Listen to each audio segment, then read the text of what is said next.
ஞானானந்தமயம் தேவம் நிர்மலஸ்படிகாகிருதிம் ஆதாரம் சர்வ வித்யானாம் ஹயக்ரீவம் பாஸ்மகே. நமஸ்காரம். புது வசந்தம் டிவி நேயர்களுக்கு அஸ்ட்ரோ கேஎஸ் ஐயங்காரின் பணிவான நமஸ்காரங்கள். வார பலன் 4/3/2024 10/3/2024 வரை உண்டான வாரத்திற்கு என்னென்ன பலன்கள்ன்றது பார்ப்போம். அதற்கு முன்னாடி இந்த வாரத்தினுடைய கோல்சாரம் என்ன, இந்த வாரத்தில் வரும் விசேஷ நாட்கள் என்ன, இந்த வாரத்தில் எந்தெந்த ராசிக்காரர்களுக்கு சந்திராஷ்டமம்ன்றது பார்ப்போம். முதல்ல கோல்சாரம். இந்த வாரத்தில் காலபுருஷ தத்துவத்தின் முதல் ராசியான மேஷ ராசியில் குரு பகவான், 6ஆம் இடம்னு சொல்லக்கூடிய கன்னியில் கேது பகவான், மகரத்தில் செவ்வாய் மற்றும் சுக்கிரன், கும்பத்தில் சனி மற்றும் சூரியன், மீனத்தில் ராகு மற்றும் புதன். இந்த வாரத்தில் 8/3/2024 அன்னைக்கு சுக்கிர பகவான் மகரத்திலிருந்து கும்பத்துக்கு போகிறார். அது ஒரு பயிற்சி நடக்கிறது. இந்த வாரத்தில் அதிவேகமாக செல்லக்கூடிய சந்திர பகவான், அதாவது மனோகாரகன், விருச்சிக ராசி கேட்ட நட்சத்திரத்திலிருந்து, அதாவது விருச்சிக ராசியில் கேட்ட நட்சத்திரத்தில் கார்த்தால ஒரு 11:30 மணி வரலும் 4ஆம் தேதி இருக்கார். அதற்கு பிறகு மூல நட்சத்திரம் போகிறார். பூரட்டாதி நட்சத்திரம் மீன ராசி வரலும் போகிறார். அதாவது ஞாயிற்றுக்கிழமை ராத்திரி ஒரு 3:30 மணி வரலும் இருக்குது.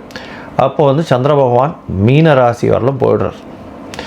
இந்த வாரத்தில் வரக்கூடிய விசேஷ நாட்கள் என்னென்ன அப்படின்னு பார்க்கும்பொழுது, 5ஆம் தேதி அன்னைக்கு வாஸ்து நாள் அப்படின்னு சொல்லக்கூடியது. அதாவது செவ்வாய்க்கிழமை அன்றைக்கி வாஸ்து நாள். வாஸ்து புருஷன் கண் விழிக்கும் நாள் 9:42 காத்தாலிருந்து 11:12 வரலும் 1.5 மணி நேரம் வாஸ்து புருஷன் கண் விழிக்கும் நாள். இந்த காலகட்டத்தில் அந்த மனையடி இது பண்ணுறது, வாசக்கால் வைக்கிறது, புதுசாக இடம் வாங்கிறது, இந்த மாதிரியான விஷயங்கள் நிச்சயமாக பண்ணலாம்.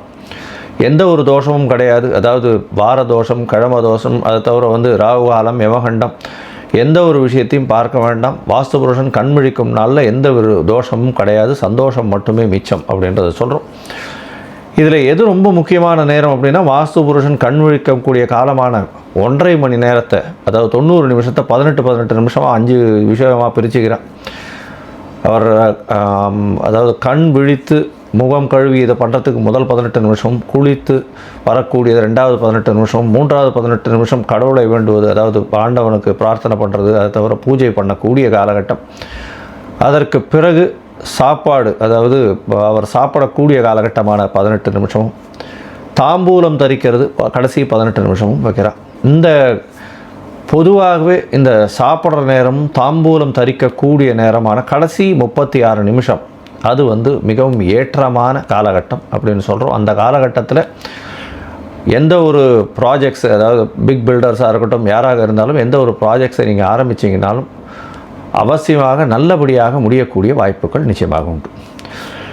சரி, இந்த வாரம் பார்த்தாலேனால் 6ஆம் தேதி அன்னைக்கு ஏகாதசி. வைணவர்களுக்கு ஒரு மிகப்பெரிய ஏற்றமான காலம். வைணவர்கள் உபவாசம் இருக்கக்கூடிய, ஒரு முழு நாள் உபவாசம் இருக்கக்கூடிய காலகட்டமாக சொல்லக்கூடியது. இதில் அதாவது சீனியர் சிட்டிசன்ஸ், இந்த கர்ப்பிணி பெண்கள், இவாளுக்கெல்லாம் சம் எக்ஸப்ஷன்ஸ் இருக்குது. முடிந்தவரை இந்த அரிசியை வறுத்துட்டு சொஜ்ஜின்னு போட்டு சாப்பிடுவா. அந்த மாதிரி பொதுவாகவே இந்த நாள் முழுக்க இந்த இது சகஸ்ரநாமம், இந்த மாதிரியான பாராயணங்கள் பண்ணும் பொழுது நல்ல ஒரு ஏற்றத்தை கொடுக்கும் அப்படின்றது சொல்கிறோம். 8ஆம் தேதி அன்றைக்கி பார்த்தேன்னா பிரதோஷ காலம். சாயந்தரம் ஒரு 5:45 6:15 வரலும் எல்லா சிவன் கோயில்லையும் பார்த்தேன்னா பிரதோஷ காலம் அப்படின்னு சொல்லக்கூடியது. சிவபகவானுக்கு ஒரு பெரிய ஆரத்தி எடுப்பாள். இந்த அன்னைக்கு நார்மலாகவே இந்த பிரதோஷத்தை காத்தாலேருந்து விரதம் இருந்து சாயந்தரம் இந்த விரதத்தை, இந்த பிரதோஷத்தினுடைய ஆரத்தியை பார்த்து சேவிச்சுட்டு அதுக்கப்புறம் இந்த பிரதோஷ விரதத்தை முடித்து அந்த பிரசாதத்தை சாப்பிட்டு முடிக்கிறதன் மூலியமாக அவர்கள் நினைத்த காரியம் எல்லாமே வெற்றிகரமாக முடியக்கூடிய வாய்ப்புகள் உண்டு. திருமணம் ஆகாதவர்களுக்கு திருமணம் நடக்கும். அது தவிர கஷ்டங்களில் இருக்கிற வாழ்க்கை எல்லா கஷ்டங்களும் போகக்கூடிய வாய்ப்புகள் நிச்சயமாக உண்டு. இந்த வாரத்தில் பார்த்தாலேனா அமாவாசை, அதுவும் 9ஆம் தேதி அன்றைக்கி பார்த்தாலேனா போதாயன அமாவாசைன்னு போட்டிருக்கும். போதாயன அமாவாசைன்னு என்ன அப்படின்னா, அந்த அமாவாசை திதி சாயந்தரத்தில் வரும். அதாவது கிட்டத்தட்ட ஒரு 5:30 மணிக்கு, 5:30 மணி 5:45 மணிக்கு சூரியன் அஸ்தமனம் காலத்தில் வந்துடும். அதனால் போதாயன அமாவாசைன்னு சொல்கிறது. 10ஆம் தேதி அன்றைக்கி தான் சர்வ அமாவாசை. கார்த்தால சூரியன் உதிக்கும் பொழுதே அமாவாசை காலமாக இருக்கும், திதியாக இருக்கும். முதல் நாள் அமாவாசை திதி ஆரம்பித்தாலும் அடுத்த நாள் சூரிய உதயத்தை வச்சு தான் அமாவாசை பண்ண முடியும். மாசி மாதத்தினுடைய அமாவாசை பிதர்களுக்கு செய்ய வேண்டிய கர்மாக்களை செய்ய வேண்டியது கடவுள். இது வந்து தாய் தந்தையர் இல்லாதவர்கள் கண்டிப்பாக அவர்களுக்கு உண்டான கர்மாக்களை செய்ய வேண்டியது நிச்சயமாக உண்டு, கண்டிப்பாக பண்ணணும். இந்த வாரத்தில் பார்த்தாலே எந்தெந்த ராசிக்காரர்களுக்கு சந்திராஷ்டமம் அப்படின்னு பார்த்தாலேயானால் மேஷம், ரிஷபம், மிதுனம், கடகம், சிம்ம ராசி வரலும் சந்திராஷ்டம காலம் போகிறது இந்த வாரத்தில்.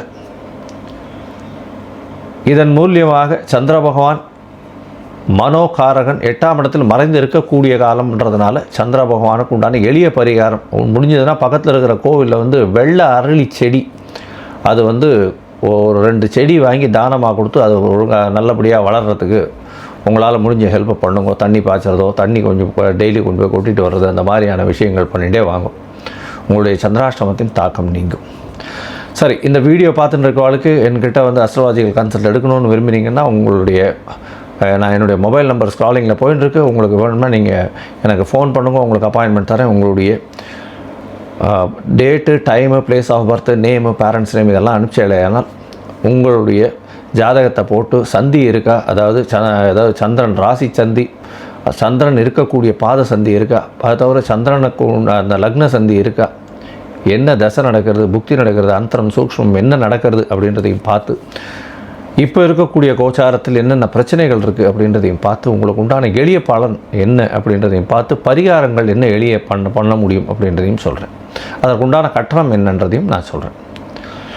சரி, இப்போது மேஷம் முதல் மீனம் வரை ஒரு ராசிக்காக 4/3/2024 10/3/2024 வரை உண்டான வாரத்திற்கு என்ன பலன்னு பார்க்கலாம்.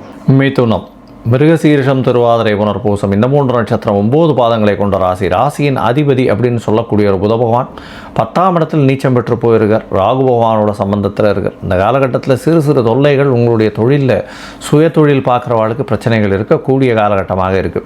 இந்த வாரத்தில் பார்த்தாலேயானால் உங்களுடைய ராசிக்கு 11ஆம் இடத்தில் இருக்க குரு பகவான் மூலியமாக அதீதமான லாபம் வரக்கூடிய வாய்ப்புகள் உண்டு. திருமணத்திற்கு யோகம் வந்தாச்சு. திருமணம் ஆகாதவர்களுக்கு, திருமணத்திற்கு பார்த்து கொண்டிருக்கக்கூடிய இளைஞர்களுக்கு கண்டிப்பாக திருமணம் ஏற்படக்கூடிய பாக்கியம் நிச்சயமாக உண்டு. உங்களுடைய ராசிக்கு பார்த்தால்னா 4ஆம் இடத்தில் இருக்கக்கூடிய கேது பகவான் மூலியமாக சிறு சிறு தொல்லைகள் தாயின் உடல்நிலையில் வரக்கூடிய வாய்ப்புகள் உண்டு. படிக்கக்கூடிய மாணவர்களுக்கு மறதி கொஞ்சம் அதிகமாக இருக்கும். விநாயகரை போய் வழிபட்டு வர்றதன் மூலியமாக நல்ல ஒரு ஏற்றம் கிடைக்கும். உங்களுடைய ராசிக்கு பார்த்தால்னா 8ஆம் இடத்தில் அதாவது செவ்வாய் பகவானும் மற்றும் சுக்கிர பகவானும் மறைந்திருக்கக்கூடிய காலகட்டம். அதனால் வந்து குழந்தை பிராப்திக்கு பார்த்துட்டு இருக்கவாளுக்கு சற்று காலம் பிடிக்கும். அதுவும் வந்து சுக்கிர பகவான் 9ஆம் இடம் போனதுக்கப்புறம் நல்ல ஒரு ஏற்றம் கிடைக்கக்கூடிய காலகட்டம். இந்த வாரத்தில் செவ்வாய் பகவான் 8ஆம் இடத்துல போய் இருந்து உச்சம் பெற்றிருக்கிறது பெரிய விசேஷம். அவர் 6/11க்கு அதிபதி. அவர் 6ஆம் அதிபதி 8ஆம் இடத்துல உச்சம் பெற்றிருக்கிறதுனால திடீர் பணவரவு வரும். எதிர்பாராத இடத்திலிருந்து, மறைமுக இடத்திலிருந்து உங்களுக்கு பெரிய ஏற்றம் கிடைக்கும். உங்களுடைய வேலையில் வந்து திடீர்னு வந்து ஒரு ப்ரமோஷன் கொடுத்து வெளிநாடு, வெளியூர், வெளிமாநிலம் செல்லக்கூடிய பாக்கியம் நிச்சயமாக வரக்கூடும் அப்படின்றத சொல்கிறோம். இப்போ ஷேர் மார்க்கெட்டில் வந்து திடீர் பணம் வரக்கூடிய வாய்ப்புகள் நிச்சயமாக இருக்குது. உங்களுடைய ராசிக்கு 9ஆம் இடத்துல சூரிய பகவானும் சனி பகவானும் இருக்கக்கூடிய காலகட்டத்தினால தந்தையின் உடல்நிலையில் சற்று கவனமாக இருக்கிறது நல்லது.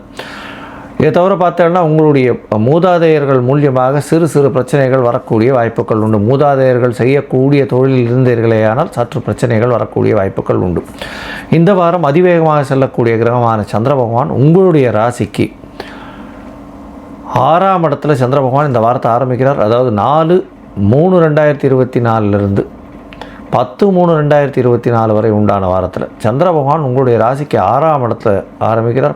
கார்த்தால 11:30 மணி வரலும் பார்த்தாலேயானால் சந்திர பகவான் 6ஆம் இடத்தில் இருக்கக்கூடிய காலகட்டமாக இருக்குது. 6ஆம் இடத்துல இருந்து அவர் வந்து ஆறாம் இடத்தின் அதிபதினு சொல்லக்கூடியவர் வந்து 8ஆம் இடத்துல வந்து உச்சம் பெற்று இருக்கிறதுனால பெரிய ஏற்றம் கிடைக்கும். வேலையில் வந்து ஒரு திடீர் மாற்றம் இருக்கக்கூடிய காலகட்டம். வேலையில் வந்து உங்களுக்கு ப்ரமோஷன் இருக்கக்கூடிய காலகட்டமாக இருக்கும்.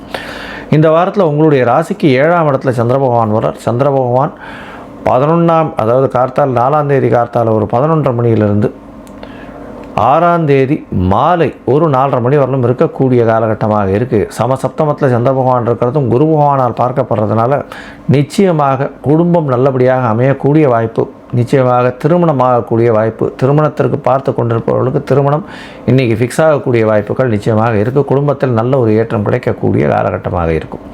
உங்களுடைய ராசிக்கு பார்த்தாலேயானால் 8ஆம் இடத்துல சந்திர பகவான் மறைந்து இருக்கக்கூடிய காலகட்டம் சந்திராஷ்டம காலம்னு சொல்கிறோம். சுக்கிர பகவானோடையும் செவ்வாய் பகவானோடையும் சேர்ந்து இருக்கக்கூடிய காலகட்டம். அதனால் வந்து அதாவது ஒளித்துவம் அடைந்தாலும் மறைந்த இடத்தில் இருக்கக்கூடிய சந்திர பகவான் மூலியமாக புதிய முயற்சிகள் வேண்டாம்ன்றது சொல்கிறோம். எந்த ஒரு ஜாமீன் கையெழுத்து போடுறது யாருக்கும் அந்த மாதிரியான விஷயங்கள் வேண்டாம் அப்படின்றத சொல்கிறோம். சந்திர பகவானுக்கு உண்டான எளிய பரிகாரங்களை செய்வதன் மூலியமாக சந்திராஷ்டமத்தின் தாக்கத்திலிருந்து நிச்சயமாக தப்பிக்கக்கூடும். உங்களுடைய ராசிக்கு பார்த்தாலேயானால் 9ஆம் இடத்துல சந்திர பகவான் போகிறார். இந்த காலகட்டத்தில் சூரியன், சந்திரன், சுக்கிரன் மற்றும் புதன், சுக்கிரன் மற்றும் சனி 4 கிரகங்கள் இருக்கக்கூடிய காலகட்டமாக இருக்குது. அதாவது 8ஆம் தேதியிலிருந்து 10ஆம் தேதி மாலை ஒரு 9:30 மணி வரலும் இருக்கக்கூடிய காலகட்டமாக இருக்குது. இந்த காலகட்டத்தில் பார்த்தீங்கன்னா உங்களுடைய ராசிக்கு 9ஆம் இடம் அதீதமாக வலுப்பெற்று போயிருக்கக்கூடிய காலகட்டமாக இருக்குது. இதன் மூலியமாக பார்த்தீங்கன்னா இந்த மிதுன ராசியில் பிறந்திருக்கக்கூடிய எலக்ட்ரானிக் இன்ஜினியர்ஸ், சிவில் இன்ஜினியர்ஸ், அதை தவிர எலக்ட்ரிக்கல் எலக்ட்ரானிக்ஸ் படித்த இன்ஜினியர்ஸுக்கெல்லாம் பெரிய ஏற்றம் கிடைக்கக்கூடிய காலகட்டம். ஏரோஸ்பேஸு, அதை தவிர வந்து ஏரோநாட்டிக்ஸு, அதை தவிர 2G 3G ஸ்பெக்ட்ரம் அலைவரிசையில் இருக்கிறவர்களுக்கு நல்ல ஒரு ஏற்றம். ஆர்ட் டைரக்டர்ஸு, அதை தவிர இந்த பாடல் ஆசிரியர்கள், கதை எழுதுபவர்களுக்கெல்லாம் பெரிய ஏற்றம் கிடைக்கக்கூடிய வாரமாக இந்த வாரம் அமையிறது. இந்த வாரத்தில் பார்த்தேனால் உங்களுடைய ராசிக்கு 10ஆம் இடத்துல சந்திர பகவான் போகிறார். சந்திர பகவான் 10ஆம் இடத்தில் செல்லக்கூடிய காலகட்டம் அப்படின்றத சொல்கிறோம். அது வந்து 10ஆம் தேதி ராத்திரி ஒரு 9:30 மணிக்கு மேலே பார்த்தேன்னா ராகு, புதன் மற்றும் சந்திர பகவான் 3 கிரகங்கள் இருக்கக்கூடிய காலகட்டமாக இருக்கும். இந்த காலகட்டத்தில் குடும்பத்தில் நல்ல ஒரு ஏற்றம் இருக்கும். மனசுக்குள்ள சற்று பயம் இருந்தாலும் நல்ல ஒரு ஏற்றம் கிடைக்கக்கூடிய காலகட்டமாக இந்த வாரம் அமையிறது. இந்த வாரத்தில் வந்து படிக்கக்கூடிய மாணவர்கள் அவசியமாக வந்து இந்த செட்டி புண்ணியம் போயிட்டு வாங்க. ஹயக்ரீவரை போய் சேவிச்சுட்டு வர்றதன் மூலியமாக படிப்பில் நல்ல கான்சன்ட்ரேஷன் வரும். ஏன்னா 4ஆம் இடத்துல இருக்கக்கூடிய கேது பகவான் மூலியமாக குழப்பங்கள் கொஞ்சம் அதிகமாக இருக்கும். ஜாகிரதையாக இருக்கிறது நல்லது. படிக்கக்கூடிய மாணவர்கள் ஒரு ஏலக்காய் மாலை வந்து செட்டி புண்ணியத்தில் இவருக்கு ஹயக்ரீவருக்கு போட்டு வர்றதன் மூலியமாக நல்ல ஏற்றமும் மாற்றமும் இந்த வாரத்தில் நிச்சயமாக வரும்.